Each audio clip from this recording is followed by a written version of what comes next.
So the last thing that we did was talking about functions and procedures. So you can create programs using any of the server-side programming languages, which is that has the advantage that you can actually execute them where the data is stored. So you don't need to ship data, or you don't even need to ship queries. But there's all sorts of client-based programming that basically has a different way of thinking about performance, right? So basically, when you're executing something at the client side, you also have to worry about how much data to transmit between the server and the client, right? So if the client is your browser and the server is running on a different machine, so now you have two problems: how much to process at this client, at the server, so that if you make your queries very complicated, then your queries are going to be consuming a lot of time because you have these huge joins and so on. But if you don't have really complex queries, then you're going to basically have simple queries that return a lot of results that you have to ship to the client. Then at the client, you actually have to filter them before you display. So this kind of balance you have to think about for every program you write. For things that we will do in this class, we are not going to write anything that advanced, but you still have a lot of possibility for doing interesting things. And I have to open up my course notes to kind of remember syntax. So the last thing we were talking about was this language called PLPGSQL that Postgres supports, which is very similar to many languages supported by different databases.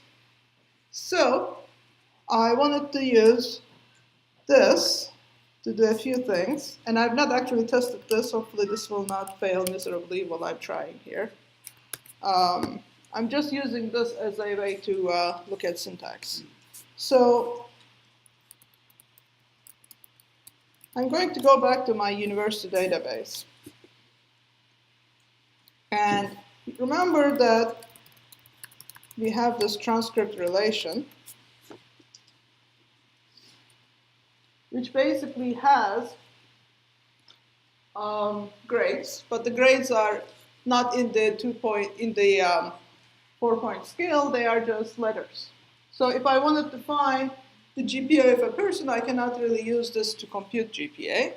So you can do it in one of two ways. You can say, well, why don't I write a function? Let's call this grade convert. And it's going to be a character. Let's call this varchar. And it's going to return a float.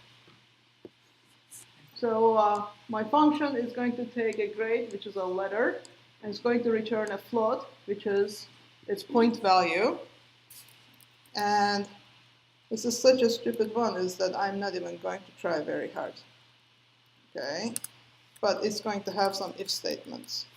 Of course, I don't program in this language too long, so I'm going to copy and paste that one too. Okay. So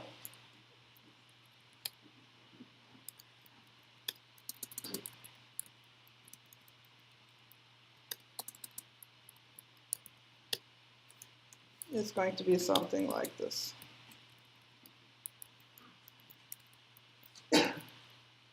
So for example, if grade is equal to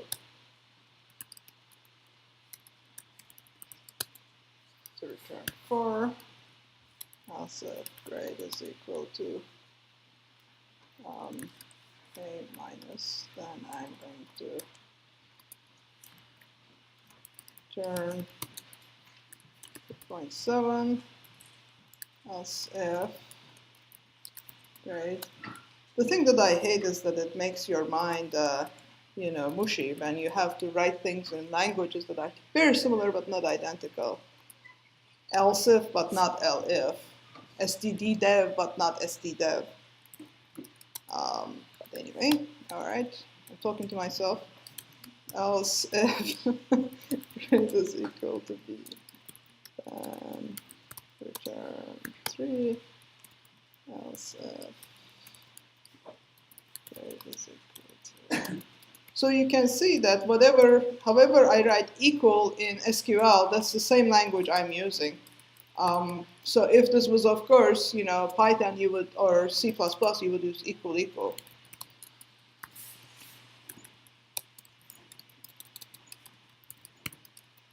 Yeah. Oh yeah, it's not even close. Thank you. Okay, so I think that I actually need these things that other people use, non-Python programmers. All right. I think I also need one here. It's really these stupid things called semicolons. All right, so let's see if this is actually going to work. And if is probably a single word. Was it? Oh, thank you. Did we know that if and if was a single word? No, it was two words. Thank you. That's probably was what it was. Okay. All right, so that did work. So whenever you create a function, this is a function that takes as input a grade, which is a varchar. So if I wanted to drop this function, so if I say drop function grade convert, it will not like it. It will not like that. But you have to explicitly say, drop the function with this input. So, you have to basically be very specific about which one you want to drop. So you can actually test that function. Hey.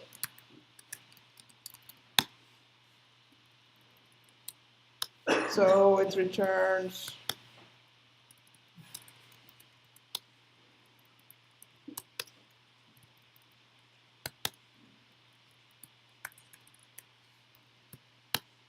so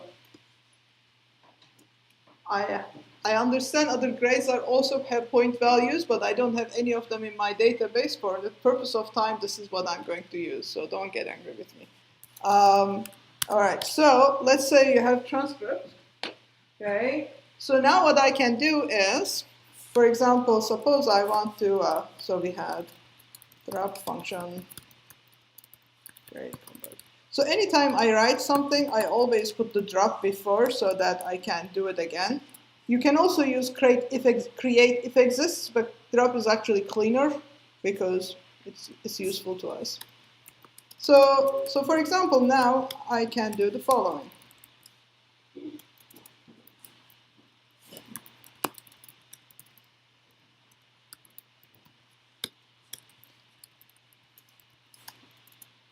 So let's actually use transcript T and student S, where s.id is equal to t.student.id. I'm just warming up to the new week. So I'm going to group by s.id and s.name. Though it's not technically necessary. So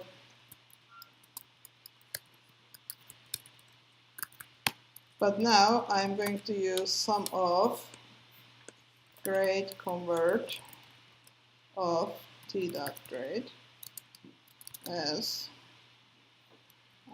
not the sum, but the average. That just assumes that, obviously everything is the same number of credits, but we can later update that. So now, why this person has 1.9? I bet that I have something that I have not converted. Oh, there's an incomplete, so I should not have that.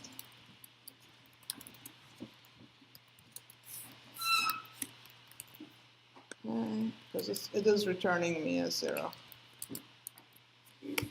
Okay. So this is an example that I wrote a function that I used it in my program, so that now I can do this. Okay. So I could write a function that actually does even more. What it can do is I can write a function that, given the ID of a student, returns me their GPA. Do you want to do that? Well, it really depends, but let's just write it down and see. So, again, I am going to use this for syntax.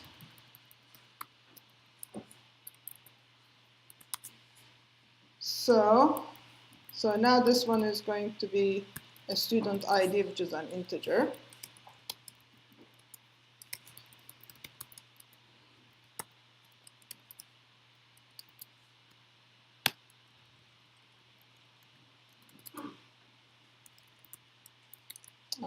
So let's declare my SGPA as a float. And then I'm going to do something like this. So now this is going to be a little interesting. So what I need to do is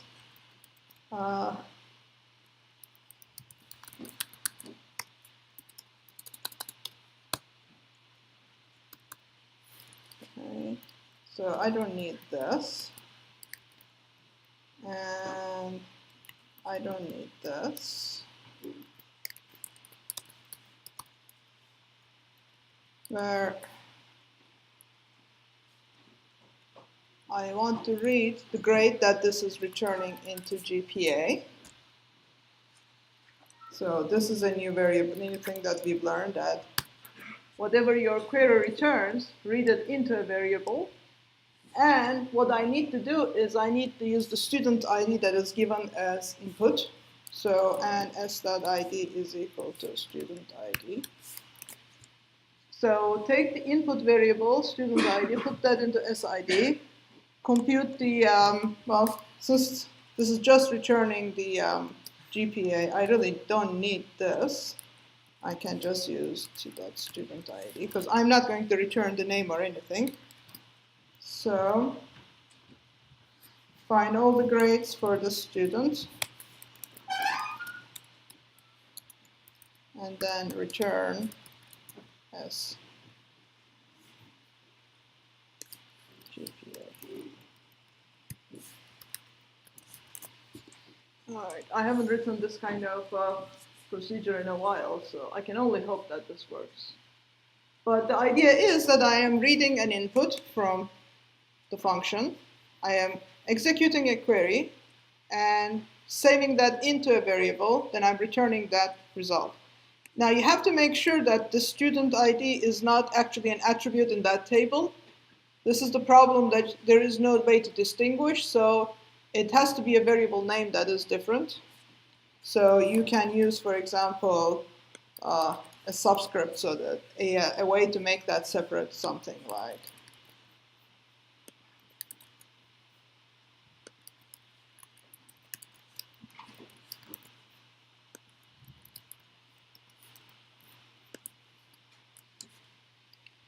all right, so for example, so you can select the GPA of 212, which is this person, which is 2.85, and select GPA of 215, 3.8, and the GPA of 231.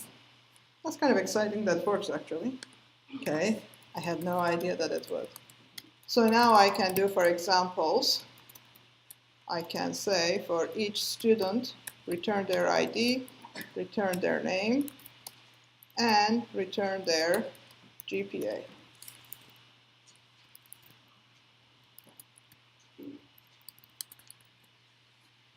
Okay. This is slightly different because you are not actually, computing it, and then you're not, in the previous one, you basically only return people who actually had any tuples from transcript that match. Here, you basically have no GPA for them, but this still works, because GPA for these people is returning now. If you wanted to just, change that, you can say something like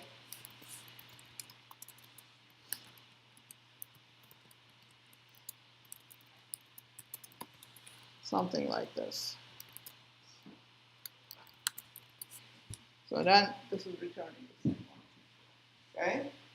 And the design space is actually getting more and more exciting, Because what you can do is you can write a procedure where you can create a table, you can store intermediate results in, and then you can query that as part of what you're doing, which is what you really have to do for the next homework. But should you really do it that way? Should I compute GPA like this?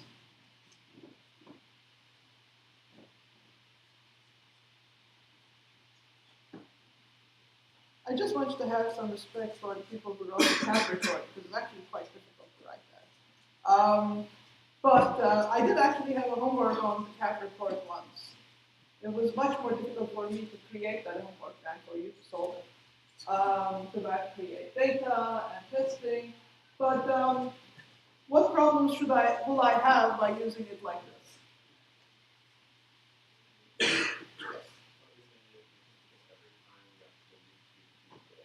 Right, so you complete it 2 times, and then for each student you complete it separately, right?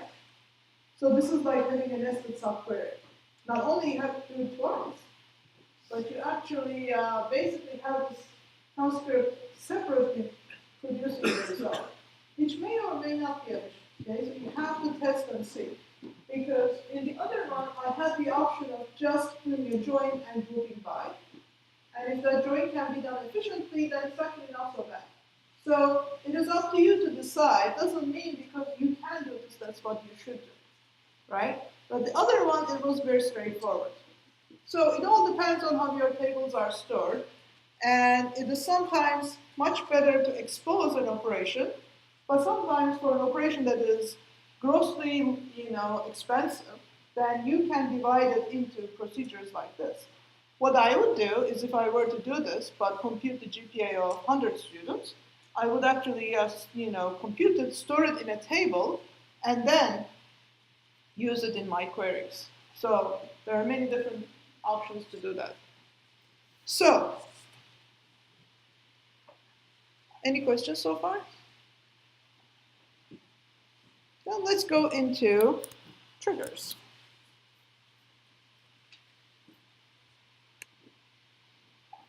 Okay. So actually, I will talk about another thing that actually is something that exists in SQL but not in Postgres. So one thing you learned before you left was that there are all sorts of things that must be true about your database that you can define as constraints. And when you're designing a database in real life, you have to decide on constraints that are important. The idea is that suppose somebody is entering data, if they enter wrong data, and that you don't catch it at the time, later on that might be very, very crucial because you cannot now do things because you don't know what that data means, right? So things like making sure some fields are not null, some values are unique, are important. But if you are just too, anal about it, then you create a system where you basically cannot use. Have you ever used a system where you just enter something, it keeps complaining, your password is too long, too short, should have an uppercase letter and a lowercase letter, and it should not be, eventually you're just tired of it, right? So it's the same thing. If you're writing a system that has too many constraints, the user will get tired. Right? So you have to choose which constraints are important to keep. But the point of the constraints is that you don't go in and then find out that your data is totally useless because somebody entered totally useless stuff, which happens all the time. So those are the important constraints. And the more of those you decide, the harder the system is to use. Because in your application, you have to catch all those exceptions and then show the user some error message. And writing that is really the most difficult part of database programming, believe me. And then you also have to explain, what they mean. So you basically saw different types of constraints you can define. Foreign key constraints. What happens if you delete something that is referenced by another table? Not null, check, unique. These are all things that are about a single table. But sometimes, and for a single tuple. Sometimes you have constraints that have to do with the whole database. So things like, for example, number of users in the database should never be 0. If you delete all the users, including the super users, nobody can log in. I've done that. So basically, these are kind of universal statements. They're called assertions, and different databases implement them, but not Postgres. Postgres decided that it's not really easy for them to implement, so probably people don't want them. So an assertion is something like this. Create an assertion, given a name, and there's a constraint check. No table name, right? It is about the database universally must be true. So since there is no from table name, these are statements that have to be basically universally true. So basically you end up putting things here like this. This says max enrollment for a class cannot be larger than the seating capacity of the classroom assigned to the class. So like you're adding classes and so on, and at some point they say the capacity is reached. And instead of you writing procedural code, I can create a rule that says this. But to be able to do that, I have to write something like that there does not exist a classroom, a class, such that for that class the number of seats is less than the number of people in that class, right? So you get a lot of counts and not exist and things of that sort.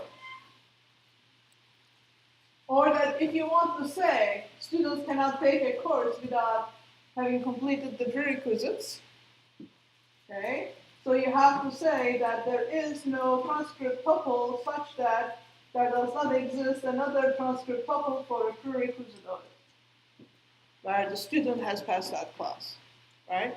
So the idea is that if you have an assertion like this, every time any table that is mentioned here, transcript or required, is updated, it executes this query, and then checks if the query is true.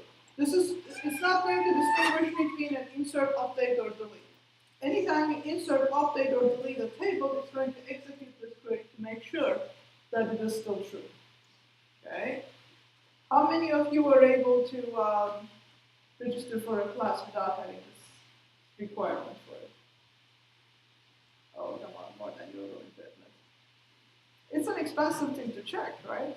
So, in fact, you can make SIS check for it, but this is an example of a constraint that as soon as we check, what happens is that there are all sorts of different exceptions, students coming from different schools and so on, that they don't have that requirement explicitly, then we have to manually sign for it. So for us, it's actually much easier and cheaper, personally, not to have that constraint.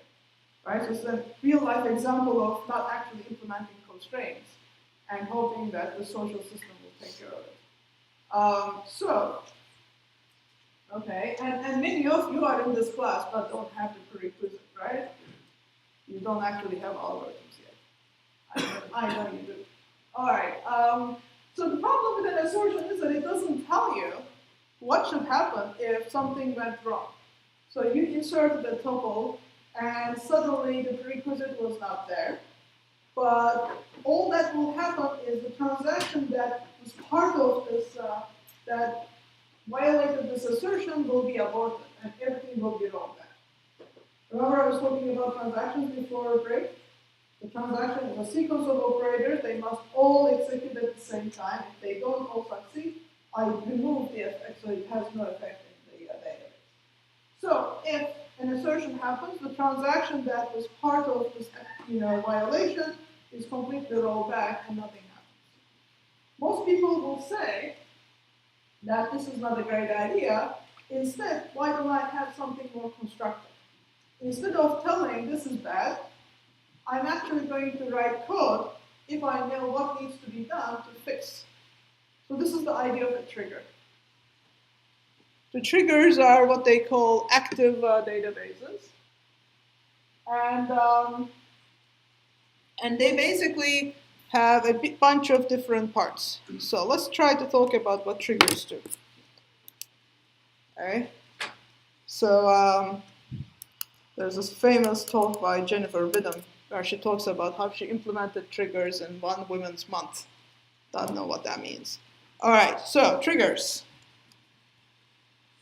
So triggers are going to be basically procedures that you write in a language like PLPG SQL. There's an SQL standard, but it's always implemented slightly differently.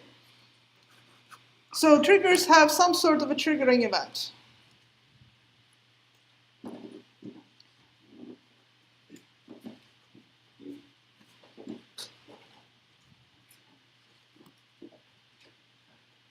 So instead of anytime you touch a table, you can say if you insert to that table, or if you delete from that table, or if you update a certain attribute. So you could be very specific. You can say insert on table, or off, or update, or insert and update both. Okay. So you can do this for a bunch of operations, but you can say, I don't care when you delete, but when you insert, I'm going to look at something.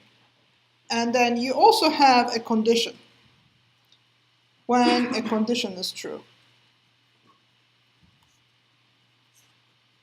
Okay, so you can say, if you're inserting somebody and their grade is, X, then I'm going to do something. Otherwise, I still don't care. So there are lots of little checks, so you don't execute something expensive unless you really need to. Okay? So when a condition is true, and you can execute that for each row or for a statement.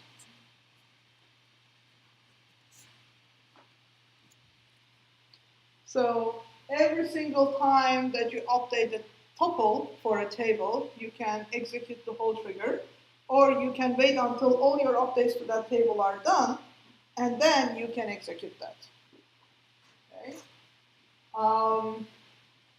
Now, the interesting thing is the next one, that the trigger can be before, after, or instead of a triggering event. Okay. This is where things get kind of interesting. So if you're writing a trigger and it's because you are inserting a new tuple, you can execute the trigger before you insert the tuple or after you insert the tuple, but before the transaction executes. You can also do it instead of, which is very complex, but keep that aside for a second. So basically, before you insert or after you insert, but before the transaction executes. So whenever a trigger is executed, it's part of the same transaction, right? So so the trigger is part of the same transaction as the event. Okay, so becomes part of transaction for the triggering event.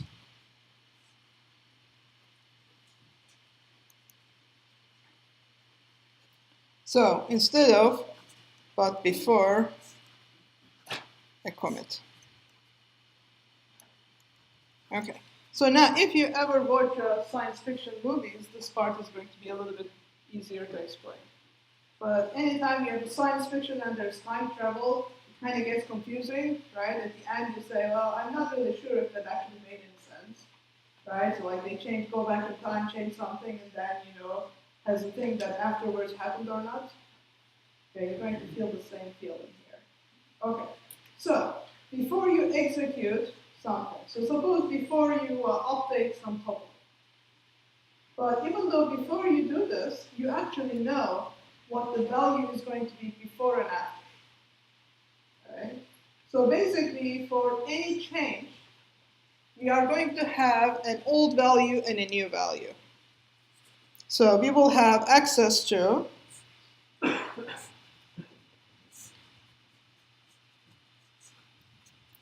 old and new values being updated. All right. So if you are updating a tuple, there is an old value for it and a new value for it. Meaning that it was, if you want to say, change it from x to y, the old value is x and the new value is y. If you're inserting something new, there is no old value, but there will be a new value. So you will have new values for inserts and old values for deletes. Okay? So you can access old and new before the change is made or after the change is made, but you have access to both values. So you have kind of the time travel. You could be time traveling to the before something happens or after something happens, but you have access to the previous value. I guess time travel after is really boring, but the time travel before is kind of interesting. So this is the point. So since you can access both, you can take actions to repair it. So there is a trigger body, which is a procedure, something you can do. Now, the Postgres manual says that you cannot have old for a before trigger, but actually I have successfully accessed it, yesterday, so I don't know what that's about, bless you. So the idea is that before an insert, if you can access the value before, so you know the old value, you can change that value and you can change what is being inserted. So if you had, for example, so suppose you had a insert of some tuple t, and I have a before trigger here.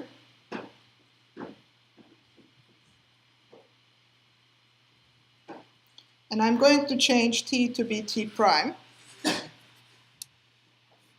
Then, since I do this before the tuple is inserted, I'm going to insert t prime instead of t. Okay. Since I intercepted the tuple before it was inserted, if I change the tuple in a before trigger, the modified tuple will be inserted, right? In the after trigger, this is not true, because in the after trigger, the tuple is already inserted, right? So if you have an after trigger,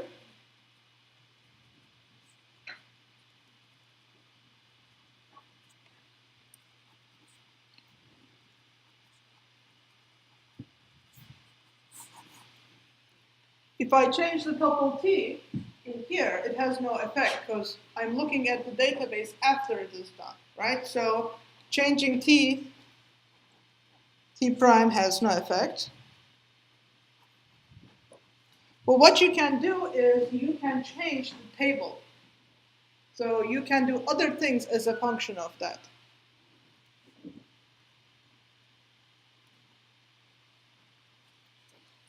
Okay. So let me try to explain with an example. I will also need some syntax guideline, but we will do this by basically copy and pasting. And so there is a, this is the SQL standard, okay? But the Postgres version is a little different. So for example, this says, create a trigger called available space after inserting a tuple into transcript. I'm going to reference new row as new t.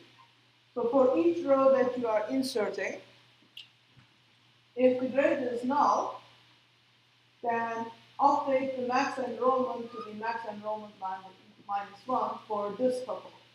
So the tuple has a course code, section number, semester, and year. So this should actually be course ID. Okay.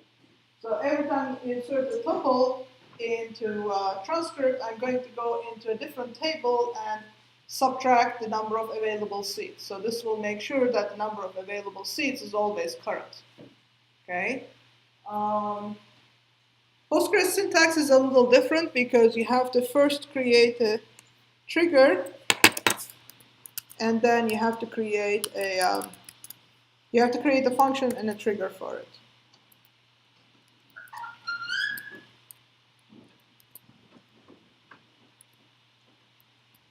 All right, so let's try first a before trigger. All right, so I'm going to create a function you can call create or replace a function called clean name. That takes nothing, but it will check, let's say, if the name that I'm inserting is Marco,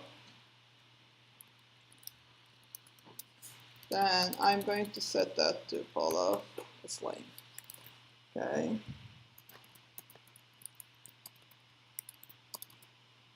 So this is just the syntax for Postgres. All that it does is you create a function that returns a trigger. Your function should have no input, and it should simply return something. What it returns is important for a before trigger. So this is saying that before you insert or update the users, if the name that you are changing it to is Marco, if you're changing the name, or if you're inserting a name called Marco, I'm going to change that to Paul. All right. So let's create a simple all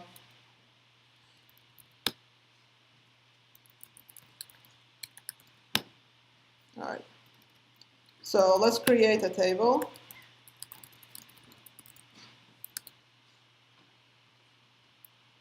Users, where it has a name character. Okay. So for example, if you say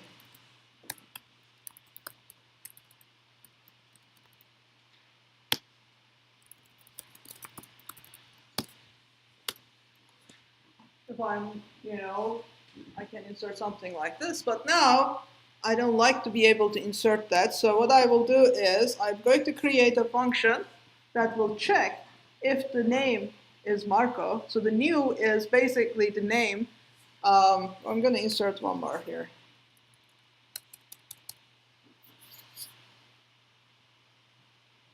What would be the other name? Marco Polo, who else?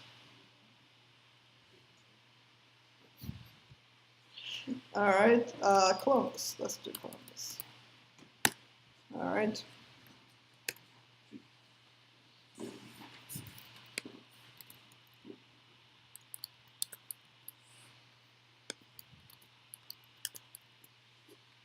All right. When I used to teach using Oracle, these functions are never defined correctly. There was always some syntax error. For some reason, it was so awful to write this stuff in. So now it says that if I'm inserting something where the name is Marco, so if I wanted to insert a new tuple with the value Marco, so since I'm inserting a new, its new value is going to be Marco. So the new name is Marco, then it's going to change it to Polo for that tuple before you insert. Then when you insert, it should insert with the new name, which is what it did. Okay. Now so let's drop trigger T after, which was already strangely named.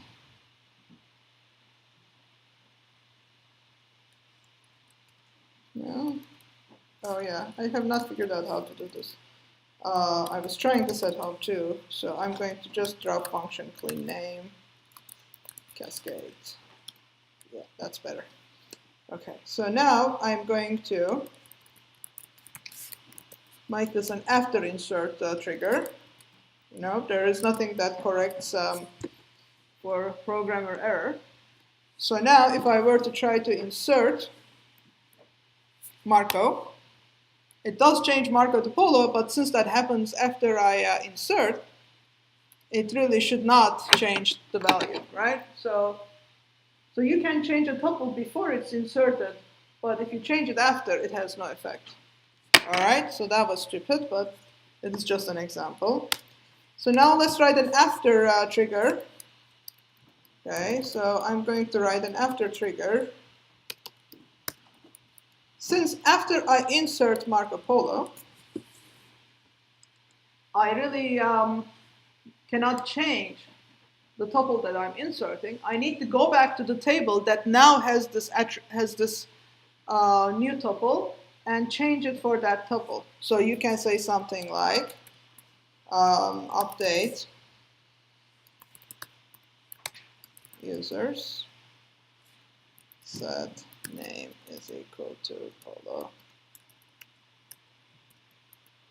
where new dot name is equal to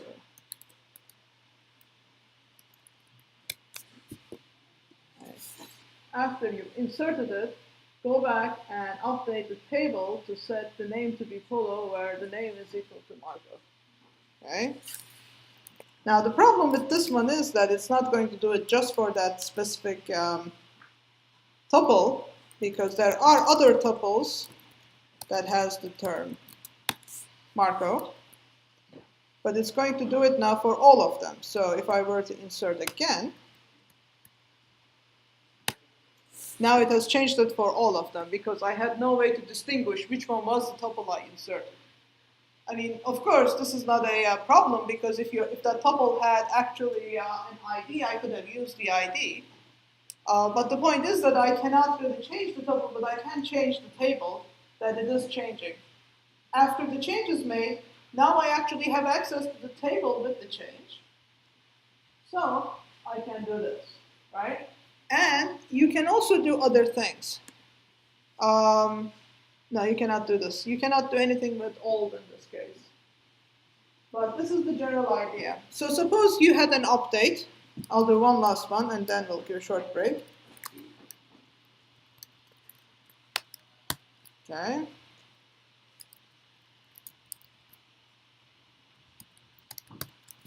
So grab function to clean name. Okay. Right. So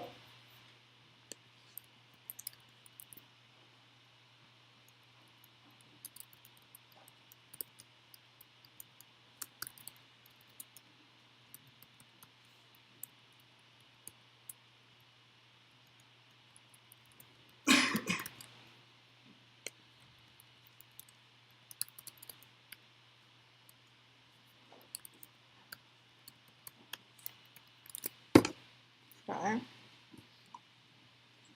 So you can write a function that looks at the value before and after. So if you are changing something from Polo to Marco, then it's going to actually change it before you make that change.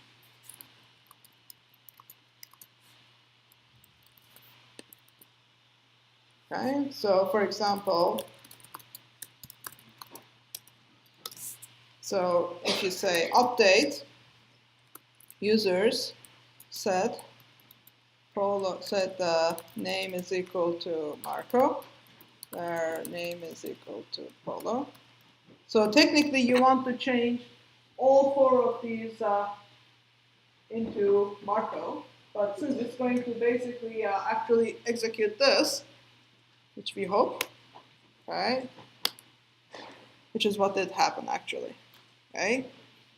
So it's basically a way for your program to insert itself when you're actually about to do something and then change it. So before triggers are very meaningful for each row. After triggers generally are much better to do it for a statement. After you've all done all your changes, let's say you're inserting many things, you can go back and check the enrollment and so on. So anything that is costly that you want to do as an after trigger, you probably want to do it for a statement, not for an individual row. Any questions? Yes? Can you trigger on changes to multiple tables? You can only have trigger on one table. But there's still a problem that this reminds me of. Sorry. I think as far as I know, single table. But the trigger can trigger a trigger. Right? So like for example, this trigger, right, was an update on users, right? Like when I had this one, Okay, so if you, let's say you were using this guy, right? So this was for an update on this user's table. After you do the update, you actually run this update statement, which is also an update, which may trigger the same trigger again, right? Because this is a trigger on the update of users, which you're doing another update, which basically triggers itself. So what if you wrote conditions so that it always triggers itself and it never ends? Infinitely. It's possible, right? There's nothing to prevent you from that. It's part of, you have to be, you should not be drunk when you're like that. This is generally the idea. Yes, the trigger may trigger a trigger, and they are all part of the same transaction, okay? That means either they all succeed or they have to be, rolled back. But you have to know that you actually have to roll back. It's infinite loop. It's very difficult. So that's why you have to kind of look at, if you have an after trigger that is accessing the same table, then you need to be very careful that it will actually eventually terminate. Like Oracle, for example, will try to prevent that by basically not allowing certain types of triggers. They will say, well, this table is retaking, so you can't do that, which makes it very difficult to write stuff in. Whereas Postgres is kind of laissez-faire, you do it and you deal with it, which is, can lead to problems, but at least you can debug it. Any other questions? Okay, so let's do a 5-minute break. Take up your quizzes, please. And I will give it a quiz on Thursday just to warm you up before next class.